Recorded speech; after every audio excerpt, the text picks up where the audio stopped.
So, this is the 7th Primordial album. This is Redemption at the Puritan's Hand. If you're listening to this on just the normal podcast platforms, well, that's what I'm going to be talking about. This is the 30th anniversary of the band somehow.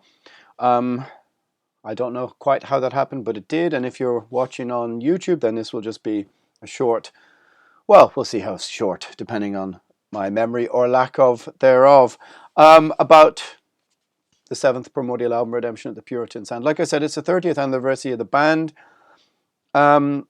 which goes back to August 1991, when I answered an ad in the local metal shop, which was covered over with a poster about an hour later, and I was the only person who called up. Paul, and I think I got the job because I had a cool shirt and long hair, and I think also because nobody else ever called, and the rest, as they say, is history. Paul and Kieran have been playing together since the end of '87, but, you know, just as little kids, I guess. Young teenagers, 13 and 15, so the band, I suppose you could say proper, if that's the right phrase, starts in 1991. So yes, this is the 30th anniversary. Lots of other bands have been having the same thing, Catatonia, Marduk, etc. It's about that time, that vintage. But oddly enough, we all started when we were pretty young, in our mid-teens. I was 16 at least, so we aren't actually, oddly enough, that old. Well, you might think we're old. It really depends on, I suppose, how young or old you are. Right, enough nonsense. Let's have a look. The 7th Primordial album, Redemption of the Puritan's Hand. So voted by the journalists of Legacy with the highest soundcheck score ever, which therefore is I was about to say inconclusive, but is conclusive proof that this is the greatest album of all time. Yes, I thank you. No. All right. Why is it white, first off? Well, the reason why I made the cover white, and believe me, there was quite some arguing about it being white, is because A, I wanted it to stand out. I wanted it to stand out on the rack, stand out, look kind of iconic and in a very simple fashion like old 80s metal records. But the main reason is because the overarching theme is religion, is faith, as white as the driven snow. It's about redemption. It's about Puritanism, obviously, hence the title. It's about the redemptive process. It's about how those without faith sometimes look at those sometimes with a sort of unacknowledged jealousy on some level, because it gives their life meaning. It's about how we try and make sense of the structures, our place in the universe and the world, all that kind of stuff. So that's the reason I chose white. There's no other reason. It's basically to make the album stand out and to look, as I said, pure as the driven snow. Because most of the songs, well, all of the songs have elements of religious, faith-based imagery throughout them. The title was, again, another bone of contention. It was argued over. And maybe I could have just called it, you know, Puritan's Redemption or something like this.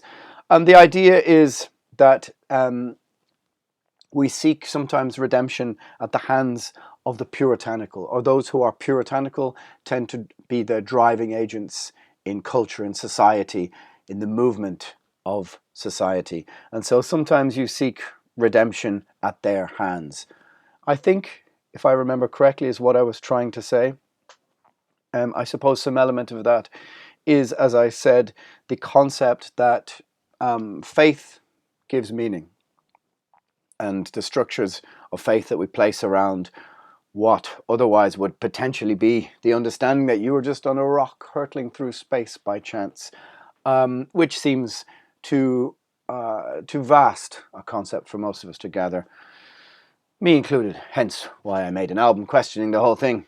Not really questioning that, not questioning science, of course, but just trying to understand the role that faith plays in our understanding of our own mortality. The album is more or less about moving into middle age.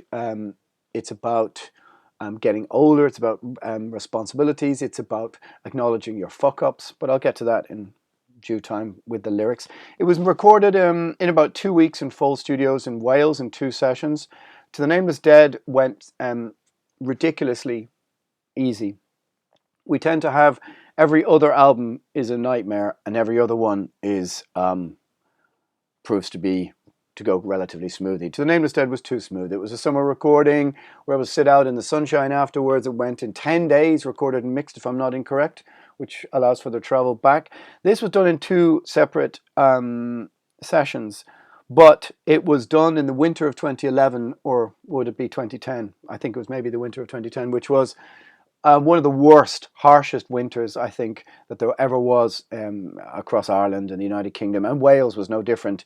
The old Foles studios, while being full of charm and all that kind of stuff, let's just say it worked better during the summer. Winter was pretty harsh, and we almost nearly didn't get out of the studio. The snow was knee high, and we almost couldn't even get the car out of the rather steep driveway to even get to the ferry port to take the ferry back to Ireland. We were almost stuck there, and it was leading up to Christmas. It was also the time of the swine flu epidemic, which will play its part, as I'll talk about. But the album was made under much duress, much stress, much more confrontation within the band. There was a lot more arguments. There was, one of the best ways to record, however, that said, is to be able to take home your first session, to mull it over, to go back and go, right, okay, what could be better or worse about this? What could we change? And then in your second session, you come back with new ideas. It can often be a very bad idea to just mix straight after, like to go from recording straight to mixing, which is not quite what we did, but it is what ended up more or less happening. No matter how much time you have, you invariably always run out of time.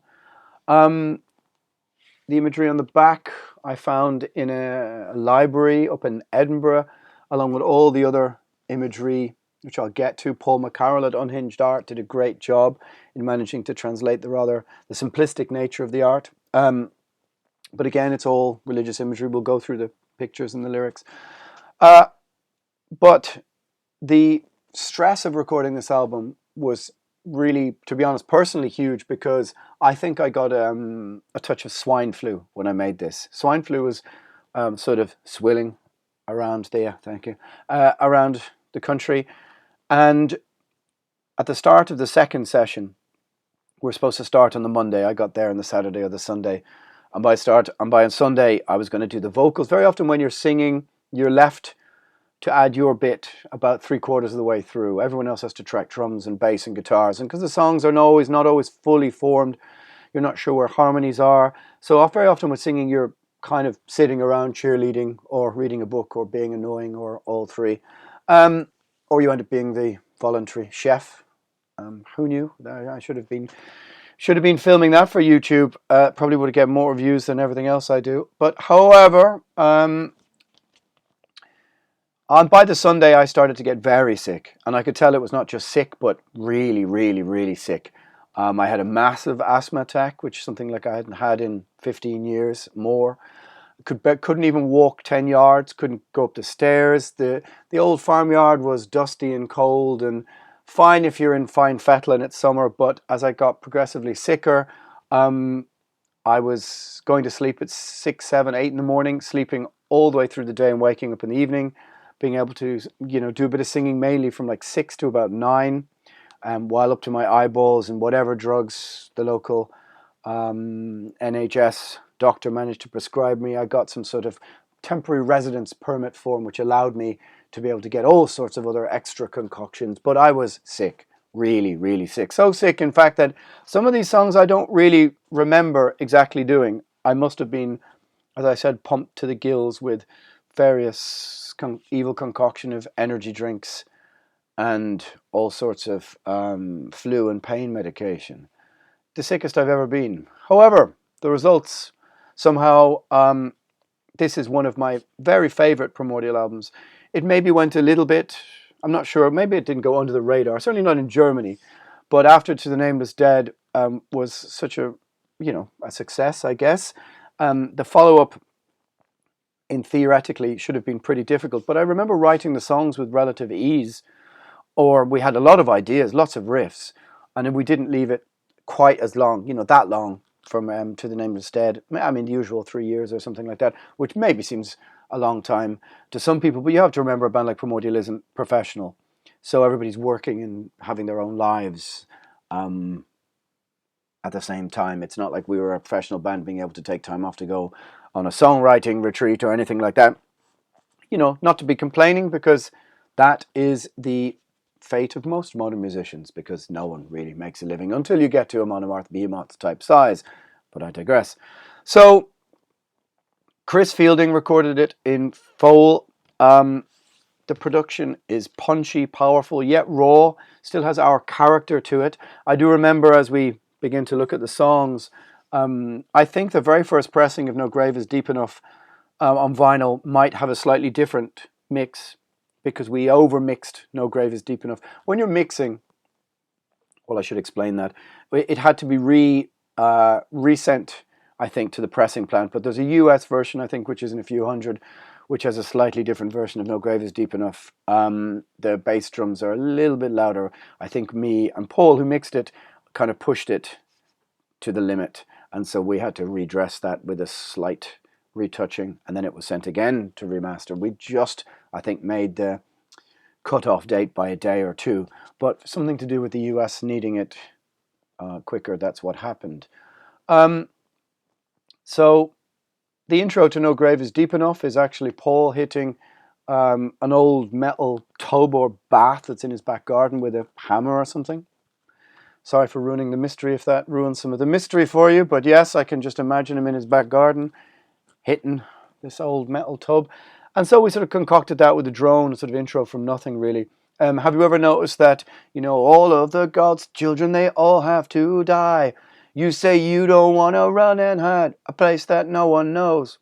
Secrets. The vocal pattern of No Grave is Deep Enough is almost the same as I Want to Be Somebody by Wasp. Shh, don't tell anybody that. But No Grave is Deep Enough, again, a great live song. It's fast, it's double pedal, it's got our 6/8 signature running through it. It's a power song, hard song to sing very high when you begin the show. And it can really take it out if you haven't done some warm-ups or prepared. But yeah, it starts off great opener, like comes out of the traps really fast from the start. And the tones, as I said, are dynamic. Chris got the feeling of us all playing in a room live together, and he managed to capture the tension that was there, I think, even if it's unacknowledged really by the band. But there was quite a lot of arguments, there was quite a lot of discussions going on about things that we didn't seem to get into The Nameless Dead. There was quite a lot of, like I said, when you're mixing, you've got to be on your game. You've got to be feeling positive and energetic and well slept, and because you're going to hear the same thing over and over and over and over again. And I remember the internet didn't really work very well, and we were sending files back across. They were coming back across. No, you need to change this. It's 4 or 5 hours later. You've moved ahead. You've only got 3 or 4 days to mix. And so this was the cause of a lot of tension about the record. There are, I suppose, unmixed demos somewhere of the record. I think, if I'm not incorrect, I think that Kieran prefers. Sorry, Kieran, for putting words in your mouth. If that is not true, which maybe we must unearth to have a listen to at some stage. I don't know if they're worth posting on Spotify or something for anybody who wants to hear them. But I remember them being good as well. They were different, and they were more raw. But No Grave is Deep Enough starts really well out of the traps. In my opinion, it's a great album opener. It's full of pace, energy. It sounds full of vibrancy and life. Lane with the Wolf is based on Hermann Hesse, Steppenwolf, a book I would recommend any man approaching middle age to read, as it speaks a lot to, I suppose, the man-child within us all that avoids responsibility, the heart of darkness at the heart, right at the core of some elements of masculinity, that kind of thing. If I haven't misread you, Mr. Hesse. And also I just wanted to write a song with Wolf in the title. But Hermann Hesse, Steppenwolf was quite a profound book at this moment. I remember being really quite awestruck by it, and I just thought I need to somehow write a song which encapsulates some mood of this. And it's one of my very favorite Primordial songs. I think it's one of my best lyrics. I think we hit the atmosphere really, really right. The production is great. The driving part in the middle with the snare rolls and the guitar harmonies, it's very dark. One of my very favorite Primordial songs. In fact, it's one of the, I suppose, 2 of my very favorite Primordial songs ever are on this particular record. But Lane with the Wolf, I think it's a song that will sort of outlive us. Well, I would hope so. Well, I suppose it depends how long we live, doesn't it? Well, Bloodied Yet Unbowed starts out, well, this is the vinyl I'm looking at, of course, so you won't see that on the podcast. However, Bloodied Yet Unbowed was a strange song. This is Mick's song. He wrote this song. And so it has, of course, great attention to detail, to the harmonies and the tempos and all that kind of thing, as Mick's songs always do. But we were having an argument about the lyrics, no 4 a.m. whiskey-soaked wisdom. And I seem to remember there were objections about the sort of open reference to the booze, the drink, and the sort of cliches of Irishism that maybe I was leaning into. But then, of course, we'd stay up till 4 a.m, getting pissed and arguing. And, none of us can deny that the booze has had a part to play in all our lives. And so when I really sat and thought about it, it felt that the lyrics of Bloody Dead and Bowed, which acknowledge mistakes, there's a few apologies in there to a few people. There is an acknowledgement of vulnerability, frailty, weakness, your moments of mental weakness, physical weakness, and the decisions you make at 4 a.m, all wrapped up in this sort of country narrative. Because I was really at the time into Hank Williams and Waylon Jennings and, getting into country stuff. And especially the lyrics and the phrasings and the turn of phrase. And what really struck me was the redemptive quality at the heart of some of the country narrative, which was the transgression, which eventually... the transgressor eventually comes good by acknowledging his own flaws, so to say. And that was really inspiring. So Bloody Yet Unbowed was one of those sort of booze-ridden, sodden kind of songs where you acknowledge your fuck-ups or your mistakes. But, you acknowledge them, but you don't apologize for being human. You don't apologize for living, all that kind of thing. So, it's a song that has a very great resonance live. People really, really like it, I think, because they see themselves in the lyrics. And that's why it was deliberately written like that, for people to be able to identify themselves within the lyrical narrative. I always said Primordial is about everybody who's in the room with us when we play a show against everything that's outside, fundamentally, that you should come with us on that journey or whatever you want to call it, not us against you in the crowd, unless you fling something at me or something or not. However, Bloody Yet Unbowed was that kind of us saying to the, me saying to the, to the crowd, I'm a fuck up. We're all fuck ups. Let's just have a song about the times we fucked up, but still celebrate being human. But yet the redemptive arc is one that comes across all of the album. God's Old Snake is about Aleister Crowley, plain and simple. That's him in the middle. Some people thought it was Winston Churchill, which I find really perplexing. Although they both sound kind of similar. It's not. It's Aleister. And I suppose what I wanted to get into this song was a sort of almost overblown horror, a sort of biblical horror in the language, but to sort of get across this idea of these Victorian hermetic societies, whether it was Yeats looking to Maud Gonne, the Golden Dawn with Crowley, or the Blavatskys, the mediumistic, the power that mediums held over this superstitious Victorian society. I wanted to sort of bring out in some sort of visual language, but just also make it horror-filled as well. And the music is perfect for this. Kieran did. I think this is one of those syncopations where the lyrics and music fit really, really perfectly. I'm not sure how I managed to get this black metal voice out. I don't know if that voice exists anymore. But especially the rising moments at the end of the song, I think are really, really great, and they really, really fit in with the lyrics. It's a good song. It's really worth maybe a live return to or something like this. So Mouth of Judas, this is my other really, really favorite Primordial song on this record. I just think it has a really really great structural dynamic and rises to the end where once the song takes off. I guess the idea for the lyrics originally was, I guess, this Greek myth where a king goes off to war and leaves his wife, the queen, behind, and he says, "When I return, the sails will be white to show my victory, or black for my defeat." And I think what happens is that on their victory, they return, and the crew and the king get pissed up, and he forgets to lower their white sail and put the black sail up, or something like this. I should have really probably looked into this to research it, but I'm not sure I researched it for the lyric.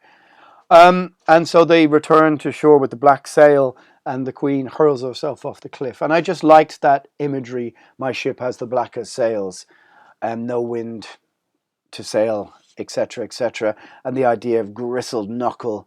It's a kind of like language that brings to mind. It sounds like how it feels, gristled knuckle or gnarled, and this kind of very visceral and emotive language that sounds, what is that, onomatopoeia?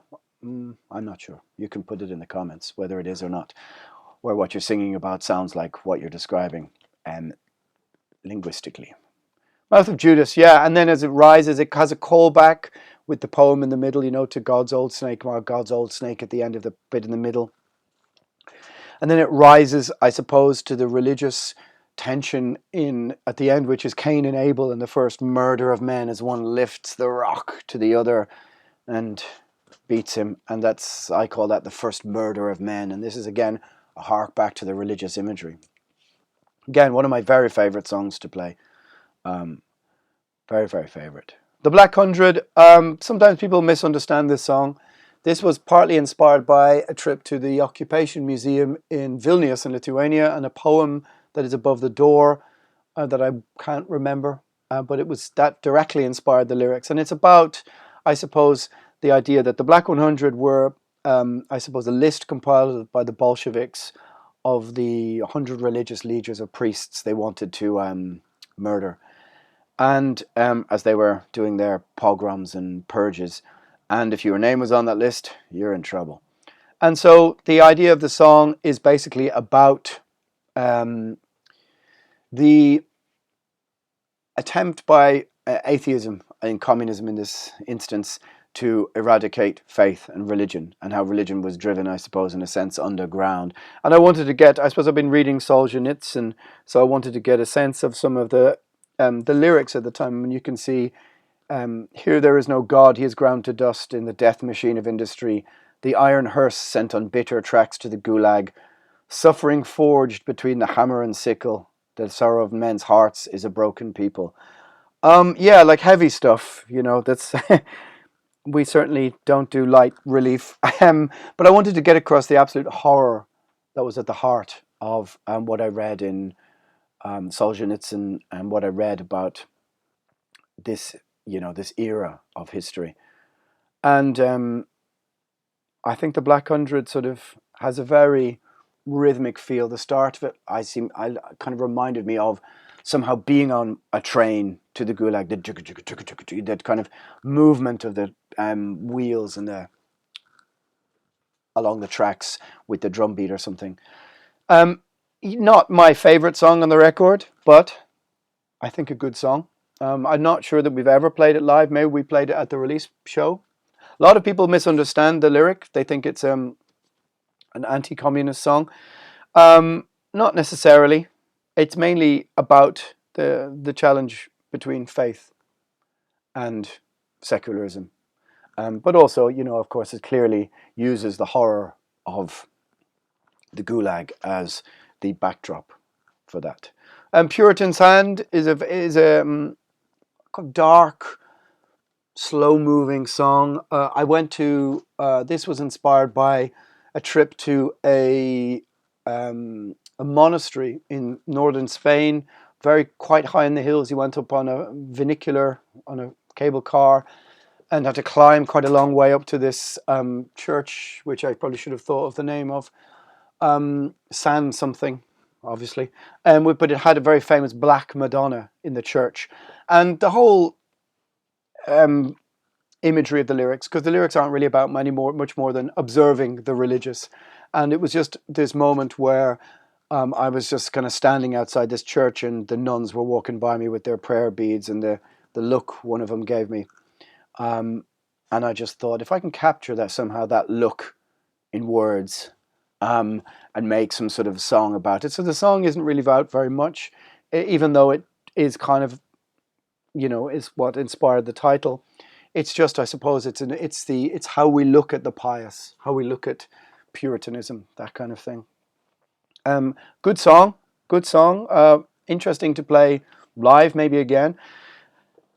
And then the one song that kind of breaks the format is Death of the Gods, because this has a little bit of modern politics in it. Don't forget, the album was set to the backdrop recording of the financial bailout, the crash of 2008, and at the time what seemed to be happening in Ireland.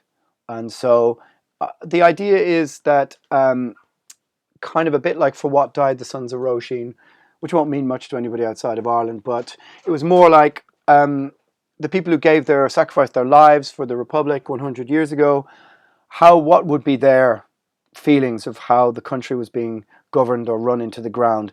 But what I was trying to really get at was how people become myth, the aspiring to change the world, the laying down your life for a cause, and how that takes on religious context or religious connotation, or people end up eulogizing it as they would somebody religious. And so I peppered the start of the song with Greek Roman gods, the fall of the Senate, dramatic language.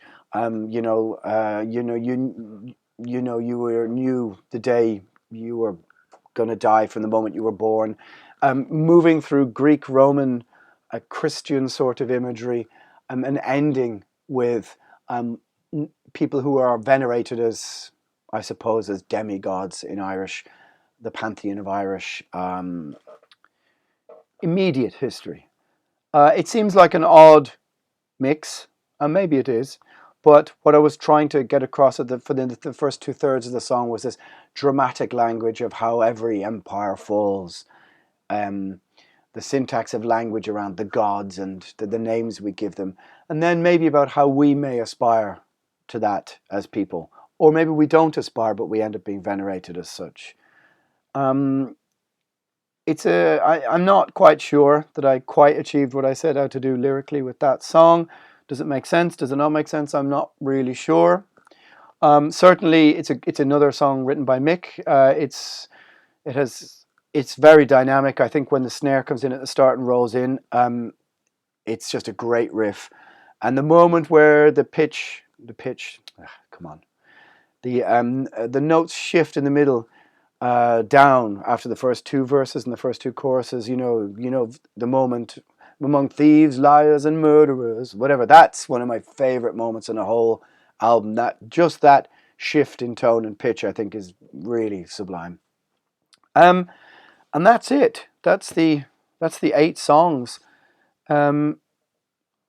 I think with Primordial, what we always tried to do was to give everything character and personality, so that you could listen and put a name to every tune that you heard without fail. And I think that this album succeeds in that. To me at least, every song has a distinct personality, and it's memorable. The inlay again, completely white, old, various religious imagery we've got some William Blake here.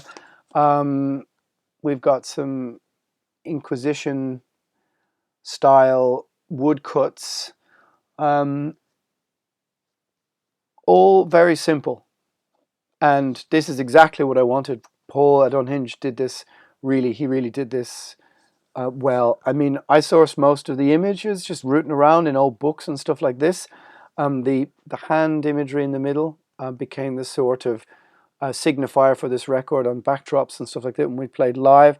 And I think that there's a certain iconic quality to using white that was contradictory to most metal of the time. Most things were garish Photoshop cover. The inlay has one of my favorite band shots we ever did. Where is Kieran? There he is. In the Sally Gap, up in the Wicklow Mountains. We just caught the light. Gareth Averill did it. It's a great photo. The whole photo session is great. And he caught the light perfectly, and it's one of my favorite band photos that we ever did. Really sort of captures the mood of the record, you know. So there you kind of have it. Redemption at the Puritan's Hand. Is it my favorite Primordial record? I'm not sure. It's possible. Certainly has some of my favorite songs on it, without a doubt. It has, I think, a very rich and dark sort of personality. It's a bit more introspective and brooding maybe than To the Nameless Dead before it, which is a bit more rabble-rousing and a bit more heavy metal. But it has some of my favorite Primordial moments on it, without a doubt. And it's 10 years old this year, so go and have a listen to it and let me know your comments, your favorite moments, maybe a live show that you liked, or a song you like, or a lyric, or something like this, and go and take a listen. I think it's worth it. Happy birthday, 10 years to Redemption at the Puritan's Hand, my friends. Let's put it over here. All right.